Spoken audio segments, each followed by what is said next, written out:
കേരള രാഷ്ട്രീയത്തിൽ മൂന്ന് മുന്നണികളെയും തറ പറ്റിച്ചുകൊണ്ട് അധികാരത്തിലേറിയിട്ടുള്ള ഒരു MLA ആയിരുന്നു PC ജോർജ് എന്ന് പറയുന്ന വ്യക്തി, അല്ലെ?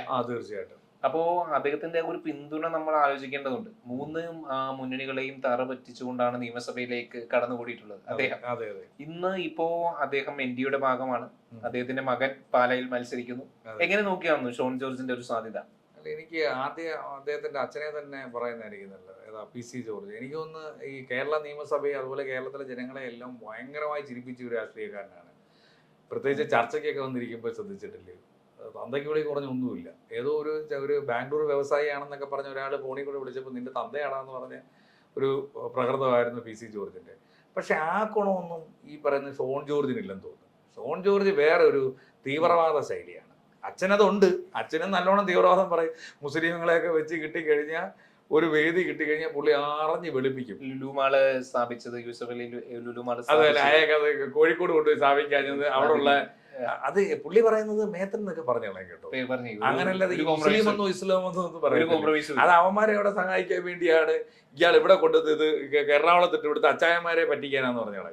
അല്ല, പക്ഷേ ഞാൻ ആലോചിക്കുന്നത് ഇദ്ദേഹം തന്നെ അവരുടെ വോട്ട് നേടിയല്ലേ ഇദ്ദേഹം വിജയിച്ചത്. അതൊന്നും പുള്ളി അവിടെ അത് കൺസിഡർ ചെയ്യും. അവിടെ കാണുമ്പോ എന്തുകൊണ്ടാ സുലൈമാനെ അല്ലെങ്കിൽ എന്തുകൊണ്ടാ പിന്നെ കബീർ എന്നൊക്കെ പുള്ളി വിളിക്കുകയൊക്കെ ചെയ്യും. മുമ്പ് ഞാൻ ആലോചിക്കായിരുന്നു ഇദ്ദേഹം പോപ്പുലർ ഫണ്ടിന്റെ ഒരു സമ്മേളനത്തിൽ പോയിട്ട് പറയുന്ന കാര്യം ഞാൻ ആലോചിക്കുക. അവിടെ നിന്ന് ഇറങ്ങിയപ്പോ തന്നെ പറഞ്ഞാണ്. അല്ല, പോപ്പുലർ ഫണ്ട് ധീരന്മാരുടെ സംഘടനയാണ്. കേരളത്തിലെ നരേന്ദ്രമോദിയുടെ ഫാസിസത്തിനെതിരെ പ്രതികരിക്കാൻ പോപ്പുലർ ഫണ്ടിനെ കൊണ്ടേ കഴിയുകയുള്ളൂ. അതെ, ഈ പോപ്പുലർ ഫണ്ടിന്റെ പരിപാടി കഴിഞ്ഞ് ഞാനൊരു മുസ്ലിം ആകാൻ ആഗ്രഹിക്കുന്നു, ഒരു മുസ്ലിമായി ഭയങ്കര എന്ന് വെച്ചാൽ പുള്ളി അത് കഴിഞ്ഞ് ഇറങ്ങിയിട്ട് വന്നിട്ട് ആദ്യം പറഞ്ഞാണ് ഈ ആറാം പറന്നവന്മാരോ പരിപാടിക്ക് എന്തൊക്കെയാണെന്നോ ഇവന്മാർ കാട്ടി ഈ രീതി സംസാരിക്കുന്ന കൂട്ടത്തിലും കേട്ടോ. ഇങ്ങനെയൊക്കെ സംസാരിക്കുന്ന കൂട്ടത്തിലാണ്. അപ്പൊ അതിൽ നിന്നൊക്കെ വ്യത്യസ്തമായി ഷോൺ ജോർജ് പക്ഷെ കുറച്ചുകൂടെ തീവ്രവാദ ശൈലിയിലേക്കാണ്. ഒരു ക്രിസ്ത്യൻ തീവ്രവാദം ആണ് പുള്ളി. ഇപ്പം മുസ്ലിം തീവ്രവാദം അച്ഛൻ പറയുമ്പോൾ പുള്ളി ക്രിസ്ത്യാനിറ്റിയിലെ തീവ്രവാദം ഉയർത്തിപ്പിടിക്കുന്നതാണ്. അതായത് ക്രിസ്ത്യാനി അല്ലാത്ത ഒരാള് പിന്നെ അംഗീകരിക്കാനുള്ള ഒരു വേറൊരു അങ്ങനെ മടിയുണ്ട്. കാരണം പുള്ളി പറയുന്ന രീതിയൊക്കെ അനുസരിച്ച് വിവാഹം തന്നെ അതിനകത്ത് വിവാഹം ഹിന്ദു ആയ ഒരു പെൺകുട്ടിയെ നമ്മുടെ പ്രശസ്ത നടന്റെ മകളെ പിന്നെ പ്രേമിച്ച് വിവാഹം കഴിച്ചതിന് ശേഷം ആദ്യം കൊണ്ടുവന്ന് മതം മാറ്റിയാണ്. പക്ഷെ ആ പെൺകുട്ടി പറയുന്നു താനിപ്പോഴും അമ്പലത്തിൽ പോകുന്നുണ്ട്, താനിപ്പോഴും തന്നെ ആരാധനയ്ക്ക് ഇഷ്ടപ്പെട്ടുകൊണ്ട് തന്നെ പല ഹൈന്ദവ ആചാരവും പിന്തുടരുന്നുണ്ട്, ഇപ്പോ ക്ഷേത്രങ്ങളിലൊക്കെ പോകുന്നുണ്ട് എന്നൊക്കെയാണ്. അതൊക്കെ എന്താ പറയാ, അതൊരു പൊടിയിടിയുടെ ഭാഗമായിട്ടാണ്. അതൊക്കെ തീവ്രമായ ഷോൺ ജോർജിന്റെ സംസാരങ്ങൾ എടുത്ത് വെച്ച് നോക്ക്. ഈ അടുത്തിടയ്ക്ക് നടത്തിയ പ്രസംഗങ്ങളൊക്കെ എടുത്തു നോക്കി. എത്രമാത്രം വിരുദ്ധതയാണ്, എത്രമാത്രം പിന്നെ ക്രിസ്ത്യാനിറ്റി. അതായത് ഞാൻ ആലോചിക്കുക, ക്രിസ്ത്യാനികളുടെ ഇടയിൽ ഇത്തരത്തിൽ ഇങ്ങനെ പറയുന്നത് കൊണ്ട് എന്തെങ്കിലും ക്രിസ്ത്യൻ അനുഭാവം കൂടുതലായിട്ട് കിട്ടുമോ? അല്ല, എനിക്ക് കഴിഞ്ഞ തദ്ദേശ സ്വയംഭരണ തെരഞ്ഞെടുപ്പിൽ നമ്മൾ കണ്ടിട്ടുള്ളത് ക്രിസ്ത്യൻ വോട്ട് എൻ ബ്ലോക്ക് ആയിട്ട് UDF ലഭിക്കുന്നതാണ് കണ്ടത്, അല്ലെ? അതെ. ഇപ്പോ പാലയെ സംബന്ധിച്ചിടത്തോളം എന്തോ ഒരു വടക്കേക്കര പഞ്ചായത്ത് മാത്രം പിടിച്ചെടുക്കാൻ കഴിഞ്ഞിട്ടുണ്ട്, അല്ലെ? ഷോൺ ജോർജിന്റെ നിലവിലത് മാണി ഗ്രൂപ്പിന്റെ കൈവശമുള്ള ഒരു സംവിധാനമായിരുന്നില്ല. അതിപ്പോ മാണി സി കാപ്പനാണ് അവിടെ ഇപ്പൊ UDFന്റെ കാൻഡിഡേറ്റ്. പക്ഷേ പിന്നെ ഒരുപാട് വോട്ടുകൾ നേടുമെന്ന് കരുതുന്നുണ്ടോ പാലാ ഷോണിന് ഒന്നും അവിടെ ഒരു പിക്ചർ കിട്ടാനോ ഒരു സാധ്യതയില്ല. എനിക്കൊന്ന് ഒട്ടിച്ചേക്കുന്ന പോസ്റ്റർ മാത്രമേ കാണത്തുള്ളൂ. ആണല്ലേ? അതിന്റെ എണ്ണം എടുത്തു വെച്ച് നോക്കി എത്ര 1000 2000 പോസ്റ്റർ അങ്ങനെയൊക്കെ കാണുന്ന ഒരു സംവിധാനം. ജോസ് കെ മാണിക്ക് ചാൻസ് ഉണ്ട്. ജോസ് കെ മാണിയുടെ ഒരു വേറൊരു കാര്യം, ജോസ് കെ മാണിയുടെ ഒരു പ്രത്യേകത എന്ന് പറഞ്ഞു കഴിയുമ്പോൾ ഈ മാണി പിന്നെ മരിച്ചതിന് ശേഷം അദ്ദേഹമാണല്ലോ, ജോസ് കെ മാണിയാണല്ലോ ഈ സംഘടനയെ കൊണ്ടുപോകുന്നത്. അദ്ദേഹത്തിന്റെ സംഘടനയോടൊപ്പം നിൽക്കുന്നവരെല്ലാം അദ്ദേഹം വേണ്ട രീതിയിൽ പരിഗണിക്കുന്നുണ്ട്. കാരണം എന്നേക്കാൾ കൂടുതൽ പിന്നെ ഞാൻ മാത്രമല്ല, എൻ്റെ സംഘടനയോടൊപ്പം നിൽക്കുന്നവർ ഈ പാർട്ടിയുടെ ഭാഗമാണെന്നും അവർക്കെല്ലാം അർഹമായ സ്ഥാനം കൊടുക്കണമെന്നും ഒക്കെ ആഗ്രഹിക്കുന്ന ഒരു വ്യക്തിയാണ് റോഷി അഗസ്റ്റിൻ. അതും പ്രമോദ് നാരായണൻ, ജയരാജ് ഇവരെയൊക്കെ യഥാർത്ഥത്തിൽ വളർത്തിക്കൊണ്ട് വരികയും പിന്നെ അവർക്കെല്ലാം സീറ്റുകൾ കൊടുക്കാനും കൂടുതൽ സീറ്റുകൾ വാങ്ങുന്നതിനും കൂടുതൽ ആൾക്കാരെ ഇതിനകത്ത് ഉൾപ്പെടുത്തുന്നതിനും എല്ലാം പുള്ളി മുൻകൈ എടുക്കുന്നുണ്ട്. മറ്റ് പാർട്ടികളെ പോലല്ല, മറ്റ് കേരള കോൺഗ്രസ്സുകാരെ പോലല്ല ജോസ് കെ മാണി. അതുകൊണ്ട് ജോസ് കെ മാണിക്ക് വലിയൊരു പിന്തുണ. പിന്നെ മാണി സാറിന്റെ ഒരു വളരും തോറും വളരുകയും ചെയ്യുന്ന അപ്പൊ എനിക്ക് തോന്നുന്നു ഇത്തവണ പാല ജോസ് കെ മാണിയോടൊപ്പം നിൽക്കും. ഈ ഷോൺ ജോർജിന്റെ ഒരു ഒറ്റ അത് അച്ഛൻ അന്ന് പൂഞ്ഞാറിൽ നിന്ന് ഔട്ടായല്ലോ, അദ്ദേഹത്തിന്റെ പിതാവ് പൂഞ്ഞാറിൽ നിന്ന് ഔട്ടായല്ലോ. അതുപോലെ തന്നെ ഇത്തവണ അദ്ദേഹത്തിന്റെ സാധ്യത പിന്നെ മാത്രമല്ല പിടിച്ചേക്കുന്ന NDA ആണ്. NDAയുടെ നിലപാട് വെച്ച് കഴിഞ്ഞാൽ കേരളത്തിലെ ക്രിസ്ത്യൻ സമൂഹം ഇപ്പം ഇന്ന് പിന്നെ കത്തോലിക്ക ബാബ FCRI ബന്ധപ്പെട്ട് പ്രധാനപ്പെട്ട സ്റ്റേറ്റ്മെന്റ് നടത്തിയിട്ടുണ്ട്. കാരണം വെച്ച് കഴിഞ്ഞാൽ ഈ ക്രിസ്ത്യാനിറ്റിയുടെ വളർച്ച തന്നെ എന്ന് പറഞ്ഞാൽ ഇവിടെ നിന്നുണ്ടാക്കിയ പണം കൊണ്ടൊന്നുമല്ല, അത് വിദേശത്ത് ഫണ്ടുകളാണ്. ആ വിദേശ ഫണ്ട് ഉപയോഗിച്ചുകൊണ്ട് അവരുടെ ആരാധനാലയങ്ങൾ പണിയുന്നതാണെങ്കിൽ കേന്ദ്ര സർക്കാർ പറയുന്നത് വിദേശ ഫണ്ട് ഉപയോഗിച്ചുകൊണ്ട് മതം മാറ്റാൻ ശ്രമിക്കുന്നു. മതം മാറ്റുന്നതിനേക്കാൾ കൂടുതൽ ക്രിസ്ത്യാനിറ്റിയുടെ വളർച്ചയുടെ ഭാഗം, അത് ഞാൻ പറഞ്ഞോട്ടെ, ക്രിസ്ത്യാനിറ്റിയുടെ വളർച്ചയുടെ ഭാഗമായിട്ട് അതിന്റെ പള്ളികളുടെ ആണെങ്കിലും അനാഥാലയങ്ങളുടെ ആണെന്നുണ്ടെങ്കിലും സ്കൂളുകളുടെ ആണെങ്കിലും കോളേജുകളുടെ ആണെങ്കിലും എല്ലാം ഈ വികസനം ഉണ്ടാക്കിയെടുത്തതും അതിന്റെ വളർച്ചയുടെ എല്ലാം നമ്മൾ ഈ നോർത്ത് ഈസ്റ്റേൺ സംസ്ഥാനങ്ങളിൽ ഈ പറയുന്ന പോലെ വളർന്നിട്ടുള്ളത് പരിവർത്തനം ചെയ്തുകൊണ്ടല്ലേ മറ്റു സമൂഹങ്ങൾ. സമൂഹത്തില് ആരും വേണ്ടാതെ കിടക്കുന്ന കുറെ ആൾക്കാർ ഇവിടെ തന്നെ ആദ്യമായിട്ട് ഇവിടെ വിദ്യാഭ്യാസം കൊണ്ടുവന്നതാരാണ്? അല്ല, അപ്പൊ ഈ പരിവർത്തനം ചെയ്യുമ്പോഴത്തേക്ക് ആ സംസ്കാരമല്ലേ നശിച്ചു പോകുന്നത്? ആദിവാസികളുടെ സംസ്കാരമല്ലേ നശിച്ചു പോകുന്നത്? ആദിവാസികൾക്ക് അവരുടെ എന്ത് സംസ്കാരമായിരുന്നു? ആദിവാസികൾക്ക് അവരുടേതായിട്ടുള്ള ഒരു സംസ്കാരമില്ലേ? അവരിപ്പോ അങ്ങനെ ആദിവാസികളുടെ സംസ്കാരത്തിന്റെ ഭാഗമായിട്ട് അവർ കാടുകളിലല്ലേ ജീവിക്കുന്നത്? ആ കാടുകളിൽ കയറി അവരെ അടിച്ചോടിക്കേണ്ട ആവശ്യമുണ്ടായിരുന്നു? കാട്ടിനുള്ളിൽ കുടില് കെട്ടി താമസിച്ചതല്ലേ മൂത്തങ്ങയിൽ അത്രയും നിരപരാധികൾ? കേരളത്തിന്റെ പ്രശ്നത്തിലാണ്, നമ്മുടെ നോർത്ത് ഈസ്റ്റേൺ സ്റ്റേറ്റുകളുടെ പ്രശ്നത്തിലാണ്. അവിടെ അവർ കാട്ടിൽ ജീവിക്കേണ്ട അവരെ വ്യവസ്ഥ ജീവിച്ചോട്ട്, അവരെ ഒന്നും കയറി ശല്യം ചെയ്തിട്ടൊന്നുമില്ല. അവിടെ ട്രൈബൽ എന്ന് പറയുന്ന ഒരു അത് മൊത്തത്തിൽ കിടക്കുന്ന ആൾക്കാർക്ക് പ്രത്യേകിച്ച് അവരെ ആരും ശ്രദ്ധിക്കാനില്ല, അവർക്ക് വിദ്യാഭ്യാസം കൊടുക്കാനില്ല, അവരെ സംരക്ഷിക്കില്ല. അവരെ അവഗണനയുടെ ഭാഗത്തിട്ട് തള്ളിക്കളഞ്ഞപ്പോൾ അവരെ സംരക്ഷിക്കാൻ വേണ്ടി അവിടുത്തെ ക്രിസ്ത്യാനിൽ ഒരു ഭാഗം പോയിട്ടുണ്ട്. ഇപ്പൊ അടക്കം അവരെ സംരക്ഷിക്കാനാണെന്നുണ്ടെങ്കിൽ എന്തുകൊണ്ടാണ് മതപരിവർത്തനം നടത്തുന്നത്? അവരെ ഏത് മതത്തിൽപ്പെട്ടവരാ? അല്ല ഞാൻ ചോദിച്ചത്, നിങ്ങൾ ഈ പറയുന്ന ആദിവാസികൾ ഏത് മതത്തിൽപ്പെട്ടവരാ? അവരുടെ ഗോത്രീയമായ മതത്തിൽപ്പെട്ടവരാണ്, ഗോത്രീയമായിട്ടുള്ള മതത്തിൽപ്പെട്ടവരാണല്ലോ. ഇപ്പൊ നമ്മള് ഇപ്പൊ കൂക്കി, മീത്തൈ, അരമ്പൈ, തങ്ക, അവിടെ അങ്ങനെ ഇപ്പൊ സംഘർഷം ഉണ്ടായത് അങ്ങനെ? അത് അവർ തമ്മിലുള്ള സംഘർഷമാണ്. അത് എന്തിന്റെ പേരില്ല? അത് പല കാരണങ്ങളുണ്ടല്ലോ. ഈ ഒരു സംവരണത്തിന്റെ പേരിലുണ്ട് സംഘർഷം, അതോടൊപ്പം തന്നെ ഈ പറയുന്ന ലാൻഡ് കയ്യേറുന്നതുമായി ബന്ധപ്പെട്ടുണ്ട് സംഘർഷം. അങ്ങനെ പലതരത്തിലുള്ള കച്ചവടമല്ല. കച്ചവടം മുമ്പ് കച്ചവടത്തിന്റെ പേരിൽ നടന്നിട്ടുണ്ടല്ലോ. ഈ പറയുന്ന അവിടുത്തെ കച്ചവടത്തിന്റെ ഭാഗമാണ് കഞ്ചാവാണ് അവിടുത്തെ കൃഷി.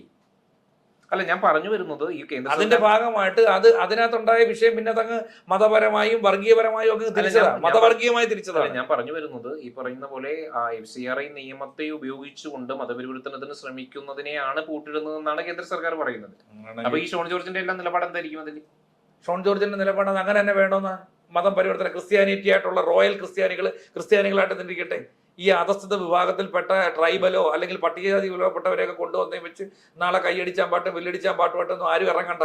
ഞങ്ങൾ റോയൽ ക്രിസ്ത്യാനികൾ അങ്ങനെ ഇരുന്നാൽ മതി, ഞങ്ങൾക്ക് ആവശ്യത്തിന് ഉള്ള പൈസ ഞങ്ങളുടെ കയ്യിലുണ്ട്, ഇവിടെ തോട്ടം മേഖലയിൽ നിന്ന് ധാരാളം പണം ഞങ്ങളുടെ കയ്യിലുണ്ട്, അതുകൊണ്ട് ഞങ്ങൾക്ക് ഈ പറയുന്ന ഈ എല്ലാത്തിനും ഇന്നും പിടിച്ച് ക്രിസ്ത്യാനികളെ കുരിശ് ചുമന്നുകൊണ്ട് നടക്കേണ്ട ആവശ്യമില്ല, അങ്ങനെ മതി എന്നുള്ളതാ. അല്ലാതെ ഈ വഴിയെ പോകുന്നവനെ പിടിച്ച് ക്രിസ്ത്യാനിയാക്കണ്ട എന്നുള്ളതാണ് അദ്ദേഹത്തിന്റെ. അത് സംശയമുണ്ടോ? അപ്പൊ അങ്ങനെ ഒരു നിലപാടാണ് അദ്ദേഹം സ്വീകരിക്കുന്നത്. അതുകൊണ്ടാണ് അയാൾ ഇപ്പൊ ഈ പറയുന്ന എല്ലാരെയും അധിക്ഷേപിക്കുന്നത്. ഇതേ നിലപാടുള്ള ഒരുപാട് ക്രിസ്ത്യാനികൾ നമ്മുടെ കേരളത്തിലില്ലേ? ഇതേ നിലപാടുള്ള ഒരു നല്ല ശതമാനം ക്രിസ്ത്യാനികൾ അല്ലേ അങ്ങനെയൊക്കെ തന്നെ. അപ്പൊ അവർ ഈ പറയുന്ന BJP ഈ FCRI നിയമത്തെ പിന്തുണയ്ക്കുന്നവരാണ്. അല്ല, അവർക്ക് വിഷയമുണ്ട്. കാര്യം എന്താ, പണം വരണമല്ലോ ഇതിനെല്ലാം. ബേസിക്കലി മറ്റേ കാര്യം വരണമല്ലോ, വിദേശത്ത് പൈസ ഉണ്ടല്ലോ, അതിന് വരണം. അതുകൊണ്ട് അത് ഇപ്പൊ അവര് വിഷയം ഉണ്ടാക്കുന്നതിന്റെ പണം വരുന്നത് എനിക്ക് തോന്നുന്നു സഭകൾ കേന്ദ്രീകരിച്ചുണ്ടല്ലോ. അപ്പൊ ഈ സഭയുടെ ഈ പറയുന്ന പിതാക്കന്മാർക്കല്ലേ ഇന്നിപ്പോ ഓർത്തഡോക്സ് സഭയുടെ സ്റ്റേറ്റ്മെന്റ് വന്നിട്ടുണ്ട്, കത്തോലിക്ക ബാബ സ്റ്റേറ്റ്മെന്റ് കൊടുത്തിട്ടുണ്ട്. എന്താണ് പറഞ്ഞത്? ഈ പറയുന്ന നിയമത്തിനകത്ത് നിയമം അങ്ങനെ തന്നെ നിൽക്കട്ടെ, അതിന് ആ ബില്ലുകളിനകത്ത് ചില ഭേദഗതികൾ വരുത്തണം. അതായത് ഇപ്പൊ കുറേ അധികം പൈസകൾ വന്നു കിടപ്പുണ്ട്. അതെന്ന് പറഞ്ഞാൽ ഞങ്ങൾക്ക് ആശ്രമങ്ങളുടെ വികസനത്തിന് വേണ്ടിയും അനാഥാലയങ്ങളുടെ വികസനത്തിന് വേണ്ടിയും ക്യാമ്പസുകളുടെ കോളേജുകളുടെ ഒക്കെ വികസനത്തിന് വേണ്ടി ഉപയോഗിക്കണം. അല്ല സർക്കാർ ഞങ്ങൾക്ക് വേറെ ഫണ്ടൊന്നും തരത്തില്ല. ഇപ്പൊ മാനേജ്മെന്റിന് ആകെ കിട്ടുന്ന എന്താണ്? സീറ്റുകൾ കൊടുക്കും. ഇപ്പൊ ഏതാ നടത്തുന്നത്? അപ്പൊ ചുരുക്കി പറഞ്ഞാൽ ഞാൻ പറഞ്ഞു വരുന്നത്, ഈ ഒരു നിയമം ഇപ്പൊ പാസ്സാക്കിയത് കൊണ്ട് ഷോൺ ജോർജിന് ലഭിക്കാനിരുന്ന വോട്ടുകൾ പോലും പാലയിൽ ലഭിക്കില്ല എന്ന് കരുതുന്നുണ്ടോ? ഉറപ്പായിട്ടും. പ്രത്യേകിച്ച് അദ്ദേഹം നിൽക്കുന്നത് NDAയിലല്ലേ? NDAയിൽ നിൽക്കുമ്പോൾ ഇത്രയധികം മതത്തിനെ ദ്രോഹം ചെയ്ത ഒരു പാർട്ടിയുടെ പ്രതിനിധിയായിട്ട് വന്ന് നിന്ന് വോട്ട് ചോദിച്ചാൽ കൊടുക്കുമെന്നാണ് പറയുന്നത്. ഈ പറയുന്ന നോർത്ത് ഈസ്റ്റേൺ സംസ്ഥാനങ്ങളും ഗോവയും അരുണാചൽ പ്രദേശും എല്ലാം ഭരിക്കുന്നത് BJP അല്ലേ? ക്രൈസ്തവ ഭൂരിപക്ഷ സംസ്ഥാനമായിട്ടും ഭരിക്കുന്നത് BJP അല്ലേ? അതെ. അപ്പോ കേരളത്തിൽ വില പോകത്തില്ല. അത് കാര്യമുണ്ട്. ആ സംസ്ഥാനങ്ങളിലെ ജനങ്ങളുടെ വിദ്യാഭ്യാസപരമായ യോഗ്യത ഈ പറയുന്ന അവിടെയൊക്കെ ആകെ ഈ എന്തെങ്കിലുമൊക്കെ പറഞ്ഞു കൊടുത്തിട്ടുള്ള ഈ മതപരിവർത്തനത്തിന്റെ ഭാഗമായിട്ട് എന്തെങ്കിലും അറിവേ ഉള്ളൂ. അല്ലാതല്ല കാടും കയറി നിൽക്കുന്ന ആൾക്കാരാ അവരിപ്പോ ഇത്ര നാൾ വോട്ട് ചെയ്തിരുന്നത് കോൺഗ്രസിനായിരുന്നു, പിന്നെ തദ്ദേശ പാർട്ടികൾക്കായിരുന്നു. അത് മാറിയില്ലേ? കോൺഗ്രസ് മൊത്തത്തിൽ ഇന്ത്യയിൽ മാറ്റം വന്നില്ലേ? ഞാൻ ചോദിച്ചാൽ ആരാ മാറിയത്? ഈ കോൺഗ്രസ്സുകാർ എങ്ങോട്ടാ പോയത്? കോൺഗ്രസ് BJP ആയതാ. BJP ആയതാ. ഇന്ത്യൻ പാർലമെന്റിൽ ഇരിക്കുന്ന കോൺഗ്രസ്സുകാരെന്ന് പറയുന്നത് BJP ആയി. അപ്പൊ ഞാൻ ചോദിക്കുന്നത് BJP എന്ന് പറയുന്നത് അതിലെ ഒരു 40-50% കോൺഗ്രസ്സുകാർ തന്നെയാണ്. ഇന്ത്യ ഒട്ടാകെ അതില്ലായിരുന്നോ ഭരിച്ചോണ്ടിരുന്നത്? നമ്മുടെ കേരളത്തിലെ KPCC പ്രസിഡന്റ് പറഞ്ഞിട്ടുണ്ടല്ലോ അല്ലെ, എപ്പോ വേണമെങ്കിലും ചാടാൻ നിൽക്കൂല. ഇപ്പൊ തന്നെ എത്ര എടുത്താ നമ്മൾ കണ്ടത്, എത്ര കോൺഗ്രസ് BJPയിലേക്ക് പോയത്. ഇപ്പൊ CPM പോകുന്നില്ലേ, CPI നീ അടുത്തിടയ്ക്ക് പോയില്ല തൃശ്ശൂരിൽ.